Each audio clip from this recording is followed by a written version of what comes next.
Bonjour à tous, je suis très heureux de vous accueillir dans une nouvelle vidéo. Aujourd'hui, je vous emmène dans un territoire unique puisqu'il est l'un des plus froids de notre planète. En effet, 65% de son espace est recouvert du pergélisol, ce sol qui est gelé en permanence. Et je ne vous emmènerai pas dans l'Antarctique, un territoire qui recouvre le 4e, le 5e, le 6e et le 7e plus long fleuve d'Asie. Et non, je ne vous emmènerai pas en Chine, un territoire qui possède le lac le plus profond au monde et dont son volume représente 20% de l'eau de surface mondiale. Et en même temps, un territoire qui a la plus longue ligne de chemin de fer au monde. Et je ne vous emmènerai pas aux États-Unis, un territoire qui regorge de ressources, 25% des diamants au monde, 10% de l'or mondial, mais également des terres rares, du charbon, du gaz, du pétrole. Et je ne vous parlerai pas d'un continent, mais presque, puisqu'il s'agit de la Sibérie. Alors, si la vidéo vous intéresse, eh bien, je vous invite fortement à regarder ce qui suit.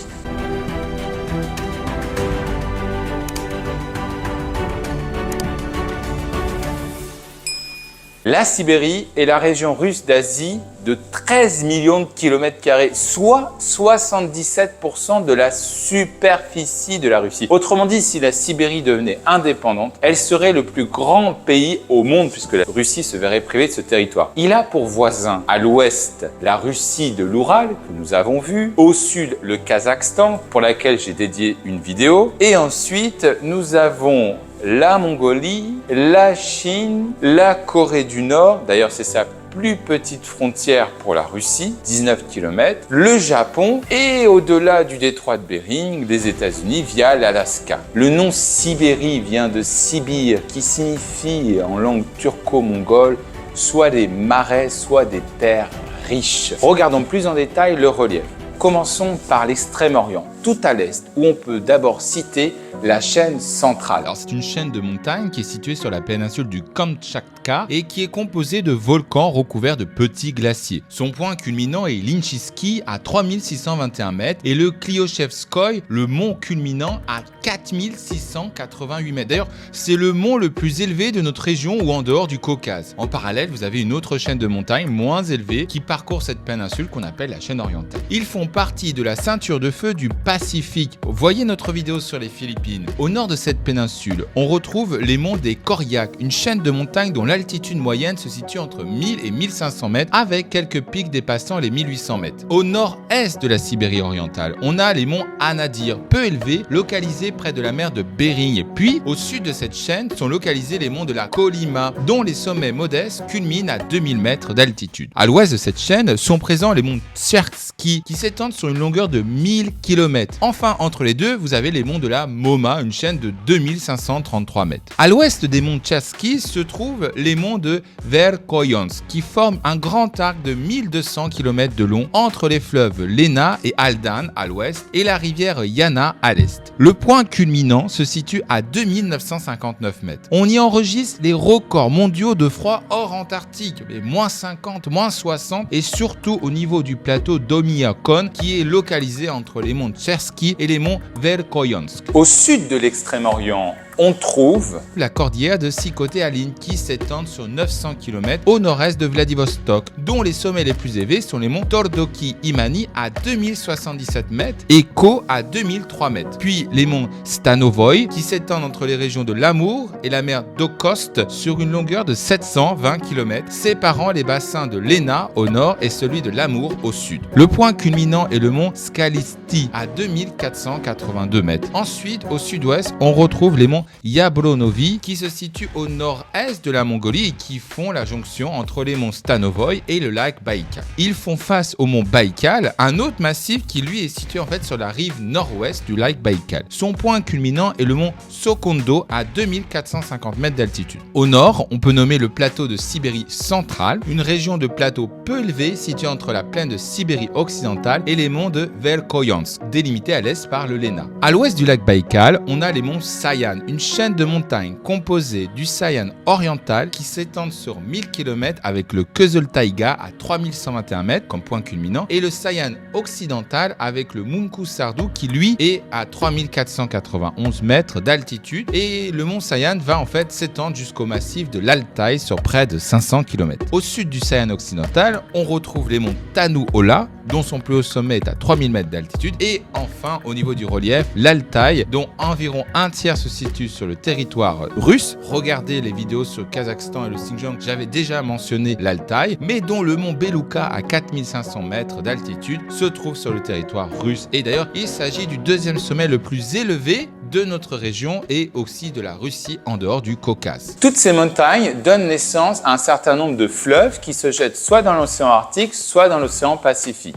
Alors je vous propose de les nommer d'ouest en est en commençant par les fleuves qui se jettent d'abord dans la mer de Kara que nous avons mentionné dans la précédente vidéo. À commencer par le Piassina qui est long de 800 km, qui prend sa source au nord du cercle polaire arctique contournant la péninsule de Taimyr, mais également la Yenissi et la Yenissi, c'est tout simplement le quatrième plus long fleuve de Russie, le cinquième plus long d'Asie avec une longueur de plus de 5000 km. Alors il se forme dans la République de Touva, de la grande confluence du Grand Yenissi et du Petit Yenissi. Le premier né sur le flanc sud des monts Sayan, tandis que le second est issu des marais qui est situé à l'ouest du lac de Kopsogol au nord-ouest de la Mongolie. Son nom vient du kirghize, Ene Say, qui signifie la rivière principale ou la rivière mère, et il reçoit son principal affluent qui est l'Angara. L'Angara qui est un émissaire du lac Baïkal. Après la ville de Krasnoyarsk, il continue vers le nord avant de se jeter dans la mer de Kara. Ensuite, vous avez les fleuves qui eux se jettent dans la mer de Laptev. On doit d'abord mentionner le Lena. Alors Lena c'est quand même un fleuve important puisqu'il fait plus de 4400 km. C'est le plus long fleuve entièrement situé en Russie puisque effectivement, l'Ob et le Yenissi ont un cours d'eau beaucoup plus long, mais une partie de leur cours d'eau se situe en Chine et en Mongolie. Là, le fleuve Lena se situe entièrement en Russie. C'est le 7e fleuve de la planète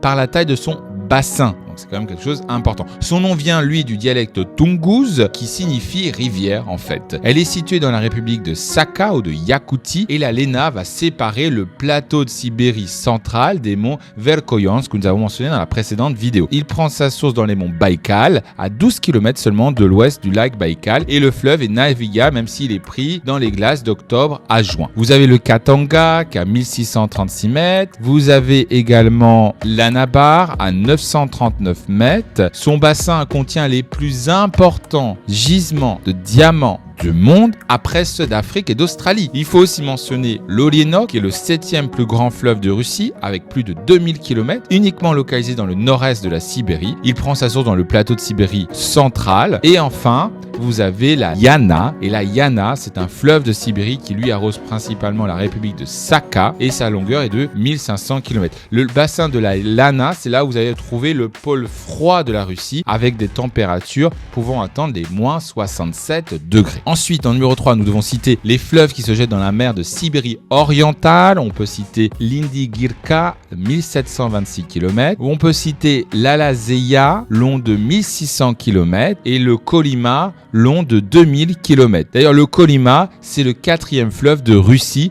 et il prend sa source non loin des massifs de Tchersky et de Verkhoyansk. Ensuite, il faut citer les fleuves qui se jettent dans la mer de Bering. Et là, où nous devons citer notamment l'Anadyr, près de 1146 km. Et le Kamtchatka, 758 km. Et enfin, les fleuves qui se jettent dans la mer d'Okhotsk, à commencer par le fleuve Amour. Le fleuve Amour, c'est tout simplement le 3e plus long fleuve de Russie ou le 5e plus long fleuve d'Asie, près de 4354 km. Il est formé par la réunion du Chilka et de l'Argouan et forme surtout la frontière entre la Russie et la Chine sur plus de 1600 km depuis 1860, avant de se jeter dans la mer d'Okhotsk, en face de l'île de Sakhalin. Le nom, lui, Amour, eh bien en fait ça vient de la langue bouriate qui signifie boueux. boueux. Il prend sa source dans le Grand Khigan en Chine, puis serpente au milieu des prairies de la plaine de Zeyaburia, puis de la plaine fluviale qui se resserre sur 150 km. À partir de la ville de Khabarovsk, le fleuve reçoit les eaux de l'Ussuri, puis tourne vers le nord avant de finir dans une plaine marécageuse et de se jeter dans la mer d'Okhotsk. Pendant les 6 mois de navigation, le fleuve permet d'acheminer différentes marchandises. On compte 14 barrages de plus de 15 mètres de haut, permettant l'industrialisation de la région et le développement de son agriculture. Enfin, en 1969, l'Amour fut le théâtre de rivalités sino-russes. Ces fleuves se jettent soit dans l'océan Arctique, soit dans l'océan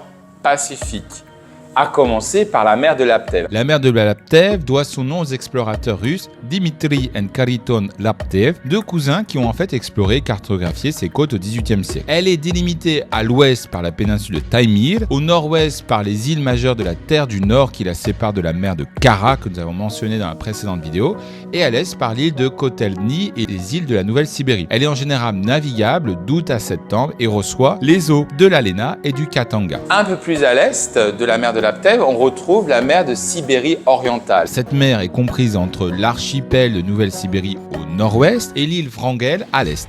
La côte qui la borde est généralement plate à l'ouest jusqu'à l'embouchure de la Kolyma et un peu plus montagneuse à l'est. Le port principal ici est en fait Pévek. Cette mer fut découverte qu'en 1648, mais des explorations beaucoup plus abutives furent menées au XVIIIe et au XIXe siècle. La dernière mer bordinière russe de l'océan Arctique, c'est la mer des Tchouk. Et cette mer pointe en fait la pointe nord-est du continent asiatique, mais aussi la pointe nord-ouest du continent américain, l'Alaska. Elle communique avec la mer de Bering et l'océan Pacifique via le détroit de Bering. Elle est en fait délimitée à l'ouest par l'île Wrangel et par la côte nord-ouest de l'Alaska à l'est et elle est navigable 4 mois dans l'année. Son nom est celui d'une peuplade, les Tchouk, qui vivent finalement sur la côte russe qui la borde. Et finalement, elle compte beaucoup moins d'îles comparées aux autres mers bordinières de l'océan Arctique. Ensuite, nous avons le détroit de Bering, qui est le passage maritime reliant le nord au sud de la mer de Tchouk à l'océan Pacifique et qui sépare l'Asie de l'Amérique sur seulement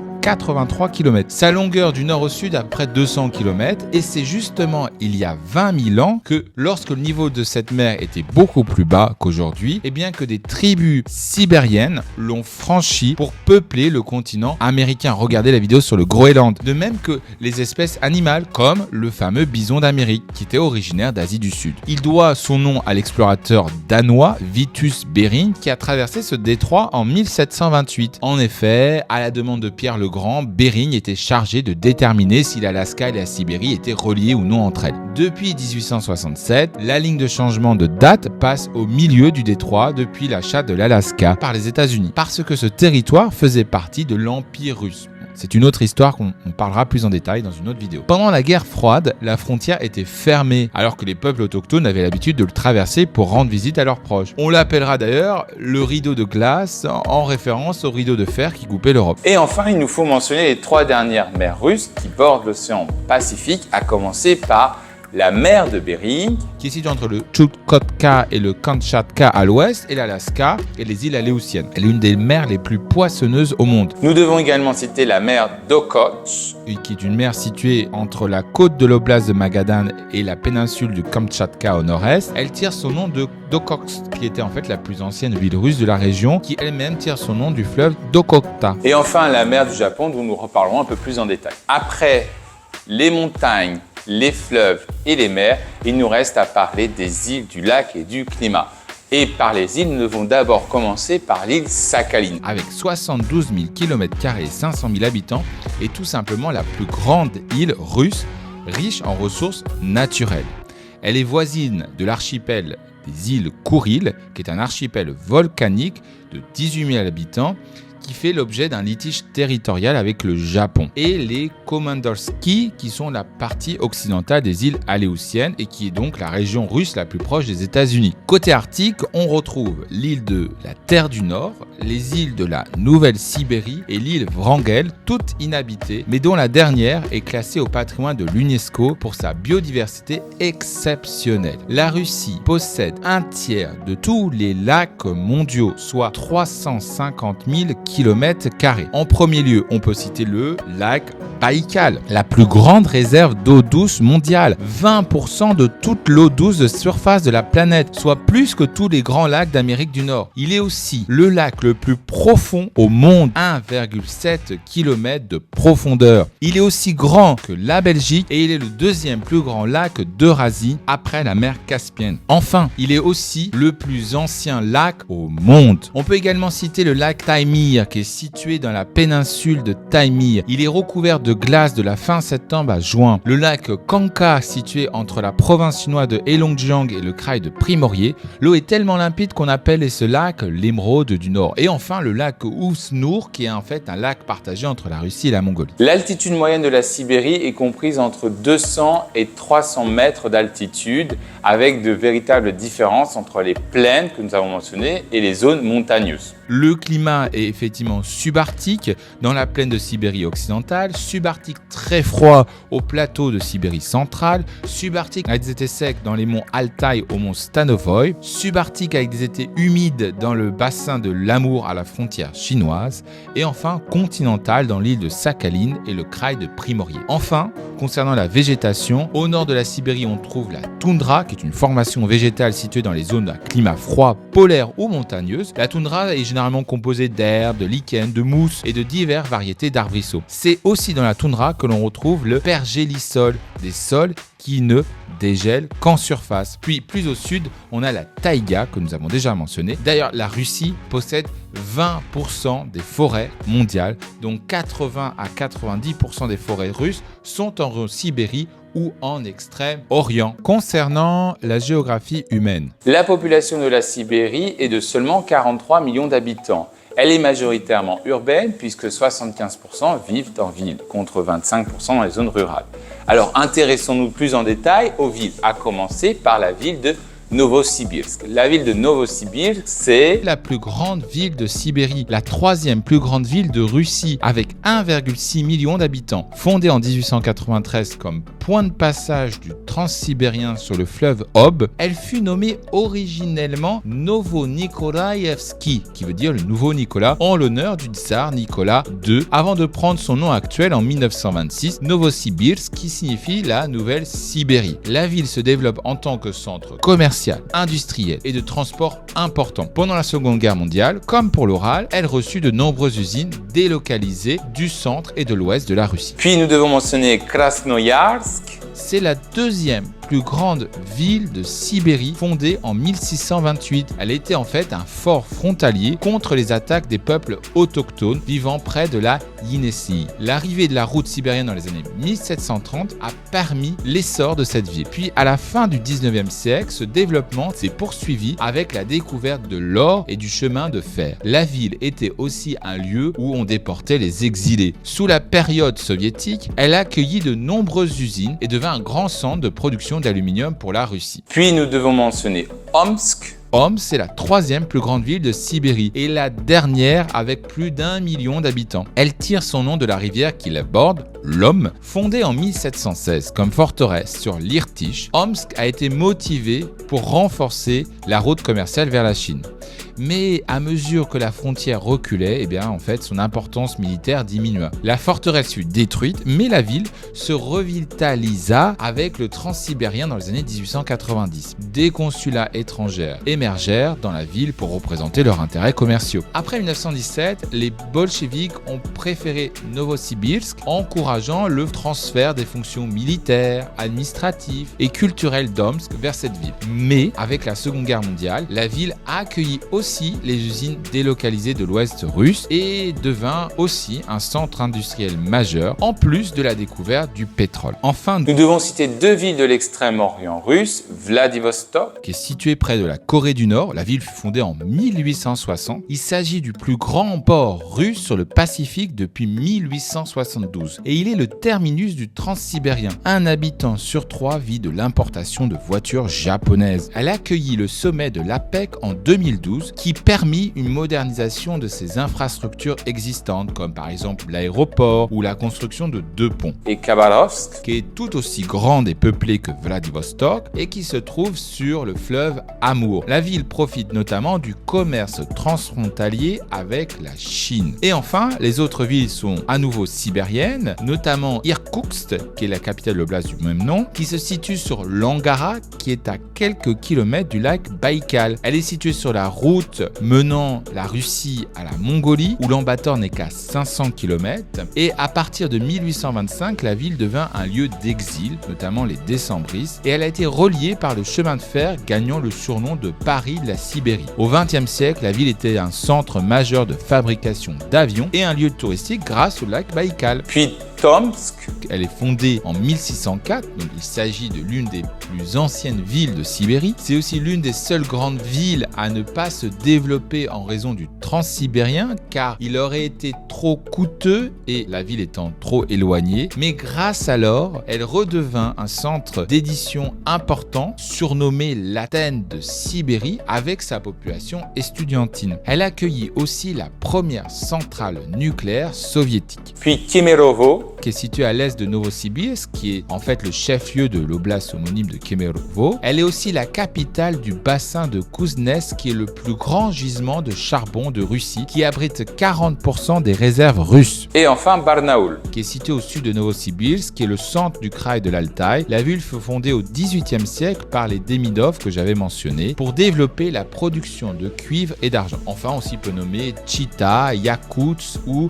Nijneyarovsk. Enfin, intéressons-nous au découpage administratif. Alors, on peut diviser la Sibérie en 4 et l'Extrême-Orient en 5. Alors, commençons par la Sibérie occidentale. Elle est composée de 3 des 4 oblasts les plus peuplés de notre étude. À commencer par l'oblast de Tomsk, qui est riche en ressources naturelles, notamment le pétrole, le gaz et le bois. La moitié de la population vit uniquement dans la ville de Tomsk que nous avons mentionnée. Ensuite, nous avons l'oblast de Novosibirsk. L'oblast est une zone de transition entre les steppes et la forêt sibérienne. C'est une zone agricole riche grâce au tchernosium et accueille des usines manufacturières, notamment à Novosibirsk, qui concentre 60% de la population de l'oblast. Et enfin, l'oblast d'Omsk, dont la ville principale est Omsk, que nous avons mentionné, est une région qui est traversée par l'Irtych et une économie centrée sur l'agriculture, le raffinage de pétrole et les industries manufacturières. La Sibérie occidentale est clairement une continuité géographique, économique et historique de la Russie de l'Oural. Puis, nous devons citer la Sibérie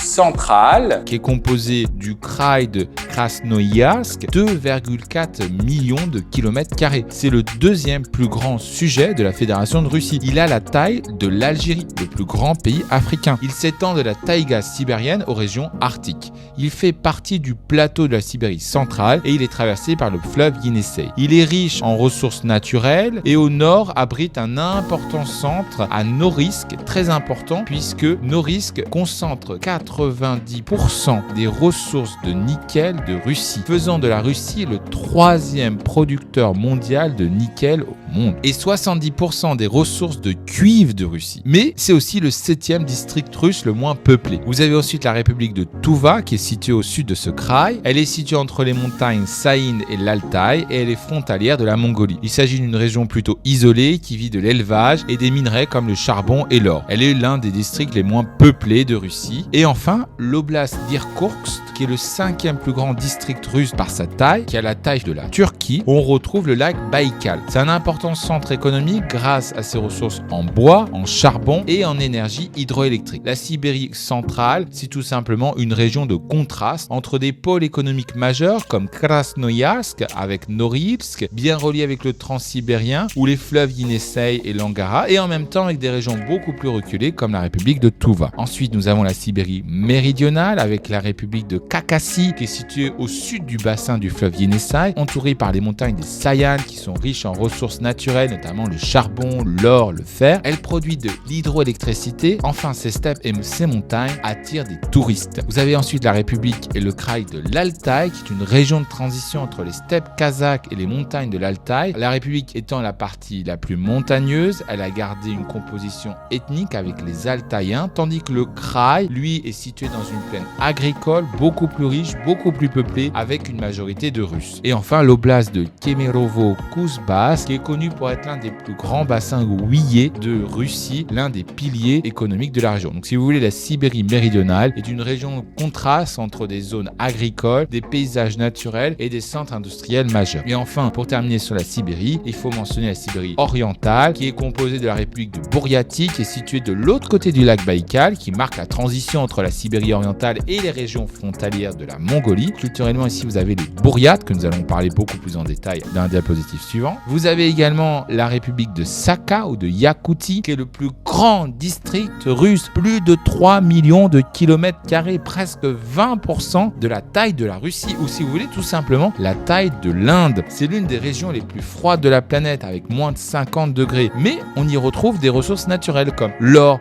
25% des diamants au monde, du charbon et du gaz naturel. Donc la Sibérie orientale, c'est une région de contraste, avec au sud des steppes et des montagnes comme en Bouriatie, habitée par des peuples bouddhistes et chamaniques, tandis que le nord, c'est plutôt des étendues glacées et des conditions extrêmes où finalement la nature domine l'activité humaine. Pour l'Extrême-Orient, il faut d'abord citer l'Extrême-Orient arctique.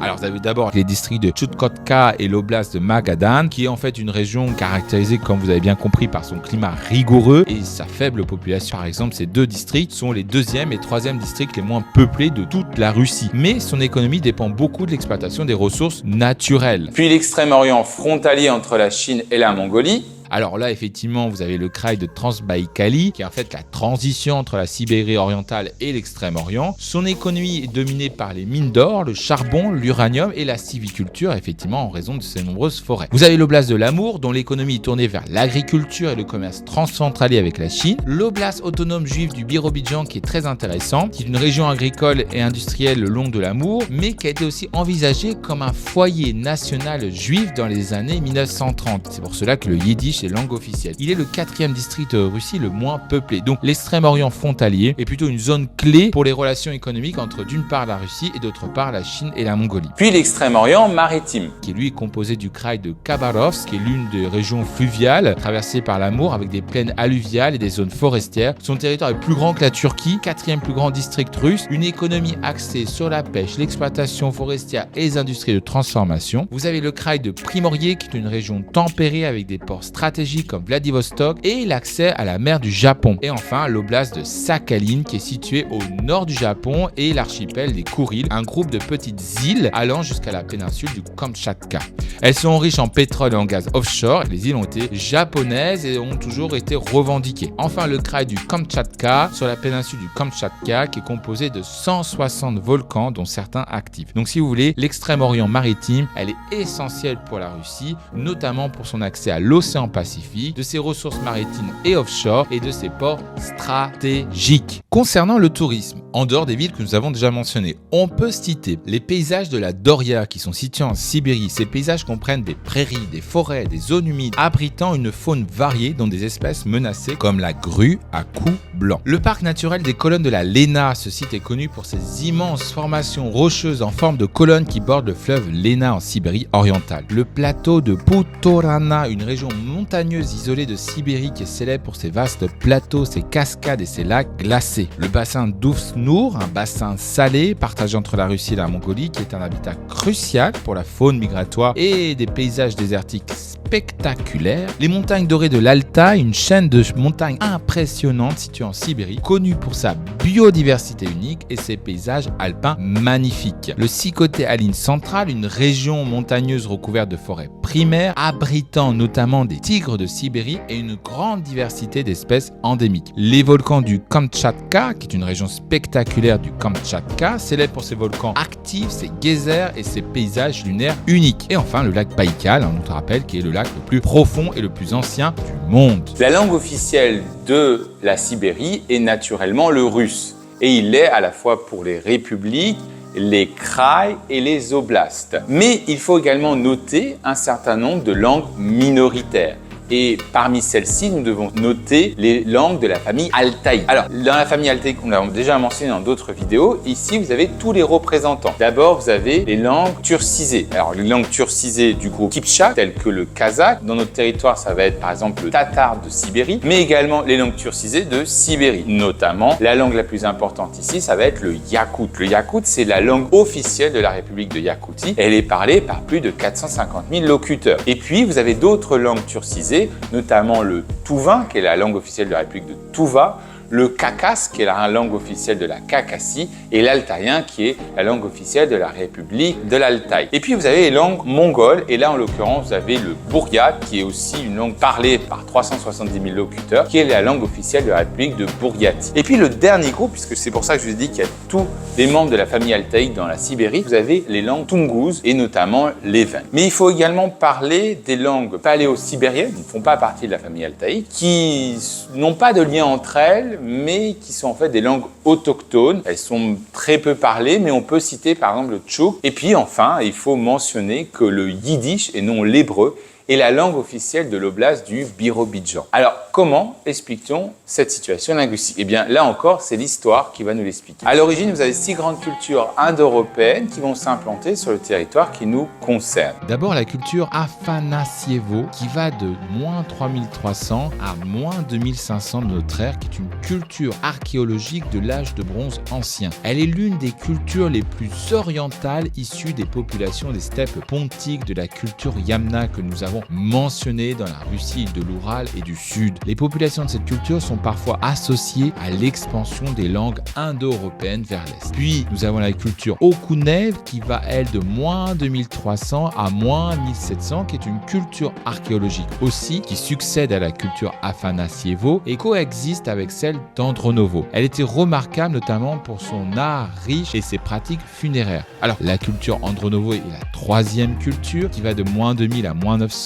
qui est une culture archéologique de l'âge du bronze, issue de la culture de Sintashta, que nous avons également mentionné dans la Russie de l'Oural, qui s'étendait également en Sibérie méridionale. Elle a permis le développement des premières sociétés indo-européennes et les habitants vivaient dans des établissements semi-permanents creusés dans le sol. Leur économie était principalement pastorale et reposait sur l'élevage bovin, de moutons et de chevaux, avec une agriculture limitée aux céréales comme l'orge ou le blé. En exploitant les gisements de cuivre de l'Altaï, les Androvos, en fait, étaient des métallurgistes compétents, fabriquant des outils, des armes et des ornements en bronze. Ils étaient aussi connus pour leur poterie. Religieusement, ils vénéraient le feu et les divinités solaires. En 4, nous allons citer la culture de Karasouk. La culture de Karasouk qui va de moins 1500 à moins 700, qui est plutôt une branche orientale de la culture Andronovo, qui a été influencée par les cultures d'Asie centrale et de l'Est, qui marque la transition entre l'âge de bronze et celui de fer, mais aussi la transition vers la sédentarité, parce qu'en effet, l'apparition du fer va bouleverser d'une part les pratiques agricoles, mais aussi les pratiques guerrières. Par exemple, les outils en fer comme la charrue, les fossiles ou les houes sont plus solides et durables et permettent une agriculture. Ensuite, nous avons la culture de Tagar qui va de moins 800 à moins 200. Alors là, on est vraiment dans l'âge de fer. Il s'agit de peuples sédentaires avec des centres structurés. Cette culture est célèbre pour ses kurgans qui sont des tumuli funéraires riches en artefacts. Et enfin la dernière, qui est la culture de Tashtik au début du premier millénaire et qu'il s'agit d'une population sédentaire cette fois-ci avec une économie mixte mais pas seulement issue de l'agriculture. Et puis après ces peuples indo-européens que je viens de mentionner,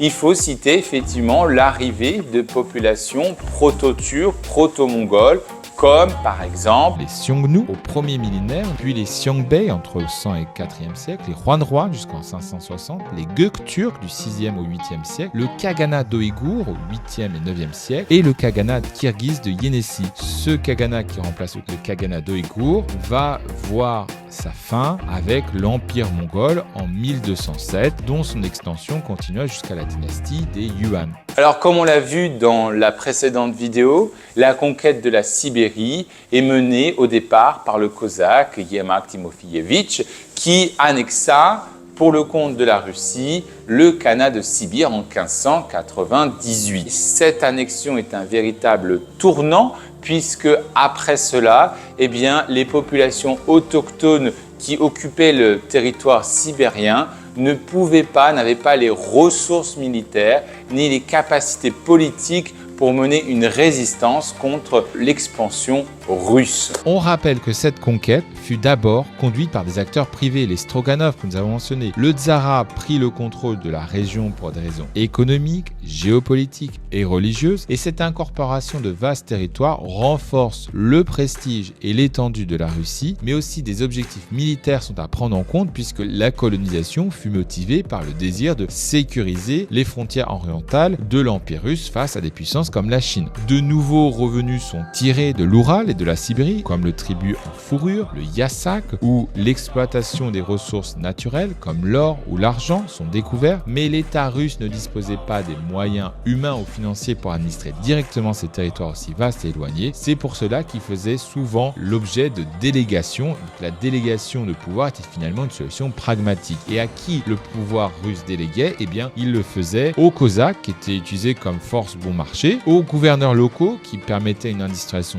décentralisée et flexible, mais aussi aux marchands qui investissaient et à l'église orthodoxe russe qui aussi pouvait administrer. Il faut noter qu'entre 1600 et 1620, on a une véritable avancée russe en Sibérie occidentale. Tombolsk est fondé en 1587 mais devient important à partir de 1601, Tomsk en 1604. Les Cosaques continuent leur avancée sur l'Ob et le Yenisseï. Ils atteignent le lac Baïkal dès 1609. En 1719, ils fondent Yenisseïsk et Krasnoïarsk en 1628. En 1732, c'est au tour de la fondation de Yakoutsk sur le Lena qui devient un important centre de l'exploration de l'Est sibérien entre 1643 et 1649. La Russie explore l'amour via Ivan Poyakov qui atteint l'océan Pacifique en 1639 et enfin en 1649 nous avons Yerofei Kabarov qui explore le bassin de l'Amour avec une installation russe en Extrême-Orient. En 50 ans, la Russie passe de l'Oural au Pacifique. Mais cette pénétration cosaque de l'Amour va entraîner les premiers conflits avec la Chine entre 1650 et 1760. Ces premières tensions vers 1550 dans la vallée de l'Amour va se faire contre la dynastie Singh qui détruisit par exemple le fort d'Al-Bassin en 1785. Et finalement, cette tension va être résolue par le traité de Nerchinsk en 1689, qui fut le premier traité formel entre les deux pays et le premier traité international signé par la Chine avec une puissance européenne. Les Russes renoncèrent à leurs revendications sur le bassin de l'Amour, mais continuèrent par exemple la conquête du Kamtchatka en 1697 par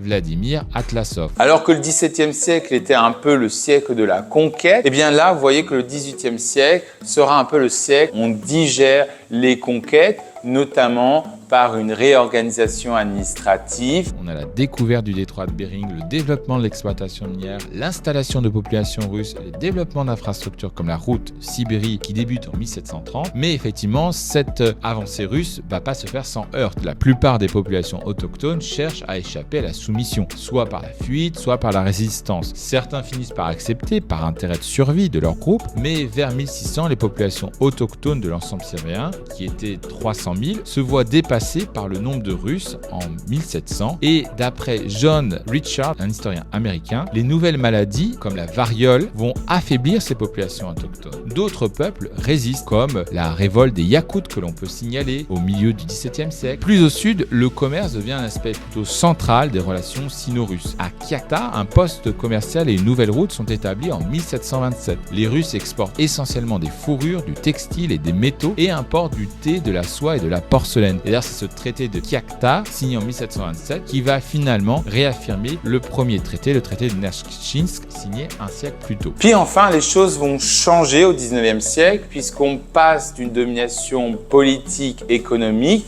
auquel on rajoute une dimension culturelle. On voit la mise en place, par exemple, d'une administration bureaucratique. On observe également l'implantation de populations slaves. On rappelle que l'abolition du servage date de 1865. Mais en parallèle aussi, on voit des exilés politiques comme les décembristes. Et puis, on constate également une ruée vers l'or dans les années 1830-1850, notamment dans les régions de la Lena. Il faut également noter la fondation de Vladivostok en 1860, qui donne finalement à la Russie une base stratégique sur l'océan Pacifique. Culturellement, on constate l'adoption du russe, voire de la religion orthodoxe, par les populations autochtones. Au-delà de ces facteurs internes, on constate également une évolution de la politique étrangère russe. D'abord avec la Chine. Alors, on l'a bien vu, au début, ce sont uniquement des relations commerciales, mais au 19e siècle, la Russie cherchait à devenir une puissance maritime dans le Pacifique et elle va développer une présence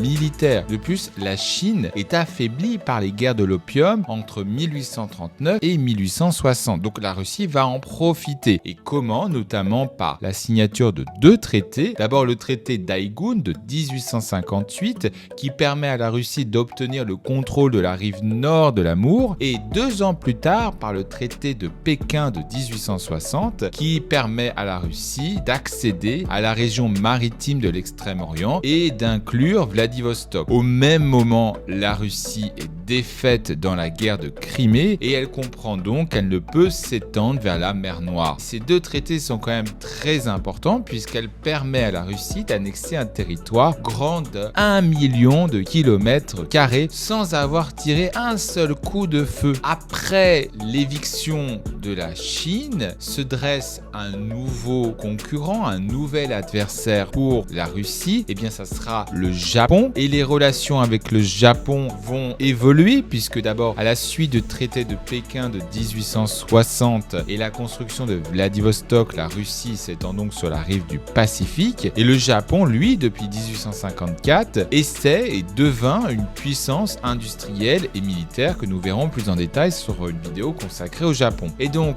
on a d'abord la signature du traité de Saint-Pétersbourg de 1875, au cours duquel l'île de Sakhaline revint à la Russie, tandis que les îles Kouriles, elles, vont plutôt tomber sous la domination japonaise. Mais à la fin du 19e siècle, les rivalités vont devenir de plus en plus importantes entre la Russie et le Japon, notamment sur la Mandchourie et sur la Corée. On constate d'une part une emprise économique de la Russie sur la Chine, qui est matérialisée par la construction du chemin de fer transmandchourien après 1890, qui permet à la Russie de relier son territoire au port de Dalian. Cette rivalité russo-japonaise va continuer finalement lorsque le Japon remplace la Chine, puisque le Japon va remporter une guerre sino-japonaise entre 1894 et 1895. Mais le tsar Nicolas II, bien que les puissances constatent l'émergence du Japon, lui préfère continuer à avoir la main mise de manière unilatérale sur la Mandchourie, surtout que le Japon va rendre les possessions qu'il a gagnées après cette guerre et la Russie va s'allier à la Chine contre le Japon en 1896, ce qui va finalement conduire à l'occupation et à l'administration russe du Liaodong, donc au nord, et de Port Arthur qui est libre de glace. Pour contrebalancer cette alliance russo-chinoise, le Japon va se rapprocher de l'Angleterre, on est dans ce qu'on appelle le Grand Jeu, en 1902, afin de contenir l'Empire russe en Asie orientale. Le conflit éclate quand le Japon attaque la flotte russe à Port Arthur en 1904 et la Russie subit une défaite humiliante et au traité de Portsmouth négocié par les États-Unis, eh bien la Russie doit céder l'île de Sakhaline et abandonner ses droits sur le port de Port Arthur et son contrôle sur le sud de la Mandchourie. Enfin, nous devons citer la construction du Transsibérien de 1891 à 1916 qui a véritablement imprégner notre territoire. Il ne s'agit pas seulement de la plus longue ligne de chemin de fer, elle a aussi 2 autres lignes, le transmandchourien qui traverse la Mandchourie et le transmongolien qui traverse la Mongolie. Enfin, il faut signaler à la fin du XXe siècle la construction du BAM qui contourne le lac Baïkal. L'origine de ce projet se situe dans le fait qu'il y a toujours eu des projets de liaison ouest-est comme la route de Sibérie que nous avons mentionné ou les rivières. Le souci des rivières, c'est qu'elles s'écoulent toutes du sud au nord. Après la première ligne de chemin de fer en Russie reliant Saint-Pétersbourg à Moscou, l'idée du transsibérien est apparue comme naturelle au milieu du 19e siècle. Et il débuta finalement qu'à la fin, en 1891, avec plus de 62 000 ouvriers et le soutien financier européen, ces fameux emprunts russes. En 1896, la majeure partie du tronçon est construite. Cependant, la traversée du lac Baïkal, lac, on rappelle, est le plus profond au monde va prendre presque 8 ans jusqu'en 1904. Et puis la ligne de Mandchourie, 1897-1904, est construite pour faciliter l'accès à Vladivostok, mais la ligne n'est pas encore fonctionnelle lors du conflit entre le Japon et la Russie. Il va falloir attendre 1905, mais certains tronçons ne sont pas encore finalisés. Pour vous donner une idée, on va mettre à peu près 15 jours pour parcourir l'ensemble de la ligne entre Moscou et Vladivostok. Après la défaite japonaise, la section sur l'Amour est complétée de 1907 à 1916 et entre 1906 et 1914, le Transsibérien a amené plus de 4 millions de paysans et pendant la Seconde Guerre mondiale, le Transsibérien va aider à acheminer les marchandises vers le front. Concernant l'économie, alors quel est le bilan économique des dernières années? Alors depuis 1991, on constate une période de déclin économique avant de revenir un atout majeur grâce à son rôle dans le secteur énergétique. On constate entre 2000 et 2008 une croissance entre 5 à 6% par an en moyenne pour les régions riches en ressources. Puis 2009 et 2010, une contraction en raison de la crise de 2008 avec une reprise rapide dans les secteurs énergétiques. De 2011 à 2013, vous avez une croissance modérée entre 3 et 4% qui est soutenue par une demande plutôt globale énergétique. 2014-2020, la croissance est beaucoup plus lente, notamment la chute des prix du pétrole. Et depuis 2021-2023, la Sibérie reste résiliente malgré les défis économiques. Son atout majeur, c'est qu'elle exporte son énergie vers la Chine. Le PNB par habitant en Sibérie est à peu près de $10 000, ce qui est un peu moins que la moyenne. Alors lorsqu'on constate la répartition du PIB par secteur, on voit que 40% du secteur sibérien est dans le secteur primaire, 30% dans le secteur secondaire et 30% également dans le secteur tertiaire. Alors le secteur primaire, c'est normal, c'est la région russe où le secteur primaire représente le pourcentage le plus élevé dans son économie. On rappelle que la moyenne en Russie est seulement 20%. Et la raison, c'est effectivement l'immensité de son territoire et l'immensité de ses ressources. 60% des terres rares russes sont uniquement à Tomtor en Yakoutie et 5% en Sibérie. Mais on peut citer également le charbon, le nickel, le cuivre, le pétrole, le gaz, etc. Le secteur secondaire, en raison de l'abondance de ses ressources naturelles, eh bien, ça va être la transformation de ces matières premières. Et vous avez une industrie minière, métallurgique, chimique, la transformation du bois, comme la pâte à papier ou le bois de construction, l'industrie énergétique avec les centrales hydroélectriques, comme sur les fleuves Angara ou Yenisei. Et enfin, le secteur tertiaire qui essaye de se développer, mais qui est essentiellement concentré dans les centres urbains. On peut notamment citer les services publics, l'éducation, avec de grandes universités, mais également la santé, le TIC ou les tourismes. Alors, parmi les grands groupes du pays, on peut citer Polius Gold, qui est un producteur d'or de Russie, Rusal, qui est un producteur d'aluminium et d'alumine, Suec, Siberian Coal Energy Company, qui est un producteur et un exportateur de charbon, Transneft, qui est lui un gestionnaire de pipeline de pétrole, Sakhalin Energy, qui est en charge de l'exploitation des ressources pétrolières et gazières sur l'île de Sakhalin, Rus Hydro, qui est lui au contraire en charge de l'exploitation des barrages hydroélectriques, notamment sur les fleuves Amour et dans l'extrême-orient, Alrosa Activities, qui est basé en Yakoutie, qui exploite les vastes gisements de diamants, Colmar, qui lui dans la production de charbon de métallurgique, et enfin Norilsk Nickel, qui est le premier producteur de nickel et de palladium au monde. Concernant la culture et la société, on peut d'abord citer des artistes comme Vassili Surikov, qui est un peintre célèbre pour ses toiles comme La matinée de l'exécution des Strelski, Guerman Titov, qui est né dans l'Altaï et qui est avant tout cosmonaute, mais il est aussi connu pour ses photographies. Léonid Pasternak, qui est né à Odessa, mais a grandi à Tomsk, qui est un peintre qui a contribué à plusieurs publications artistiques majeures. Concernant les écrivains, on peut citer Valentin Rasputin, qui est un romancier et essayiste, qui est notamment connu pour ses récits sur la vie rurale sibérienne. Victor Astafiev, qui lui est un écrivain célèbre pour ses récits sur la guerre, la nature et les relations humaines. Gennady Agdi, qui est né en Tchouvachie, qui est un poète et un traducteur. Enfin, concernant les scientifiques, on peut citer Sofia Kovalevskaya, qui est une mathématicienne pionnière et première professeure en mathématiques en Europe. Mais aussi Leonid Kulik, qui est un minéralogiste et géologue reconnu. Concernant la gastronomie, nous pouvons citer les pelmeni, ce sont des petits raviolis farcis servis avec de la crème aigre, le stroganina, qui sont des fines tranches de poisson cru congelées consommées avec du sel et des épices, les bouillons de renne, qui est une soupe chaude et nourrissante, qui est très populaire chez les peuples autochtones, l'oucha, qui est une soupe de poisson que nous avons déjà mentionnée. Et pour l'extrême-orient russe, on peut citer une influence asiatique, russe, coréenne ou chinoise. D'abord le crabe royal du Kamtchatka, qui est un mets luxueux qui est généralement exporté, le ramen russe, qui est inspiré par les cuisine asiatique voisine, le portmanteau qui sont des raviolis inspirés de la cuisine coréenne, le kinkal qui sont de grosses boulettes de pâtes souvent servies avec des sauces de la viande, et enfin le kourdia qui est une soupe ou un ragoût riche en épices. Concernant le sport, on peut d'abord mentionner Alexander Semin qui est un ancien joueur professionnel de hockey sur glace qui a connu une carrière en NHL. Sibir Novosibirsk qui est une équipe de hockey sur glace de Novosibirsk qui a fait Amur Khabarovsk qui est une équipe de hockey qui est plutôt basée à Khabarovsk. Andrei Zamkovoy qui est un boxeur originaire d'Extrême-Orient, médaillé olympique qui est reconnu pour son style technique. Et enfin Roman Vlasov qui est un champion de lutte gréco-romaine. Il est double champion olympique et multiple champion. Il incarne l'excellence sportive de la Sibérie. Je terminerai mon exposé en exposant les défis géopolitiques puisqu'on voit que la région est frontalière de la Chine. Donc il y a une pression chinoise, une militarisation dans le Pacifique aussi avec les États-Unis et le Japon. Il y a une migration illégale chinoise qui est souvent décriée dans les médias. Et puis surtout la peur du dépeuplement. Effectivement, vous avez une Chine qui est très peuplée en face d'une Sibérie qui, elle, ne l'est pas. Des défis politiques puisque la région est très éloignée, toutes les décisions sont prises à partir de Moscou. Des défis qui sont économiques puisqu'on a une dépendance aux ressources naturelles et il y a véritablement un manque de diversification économique comme on l'a vu dans notre diapositive sur l'économie.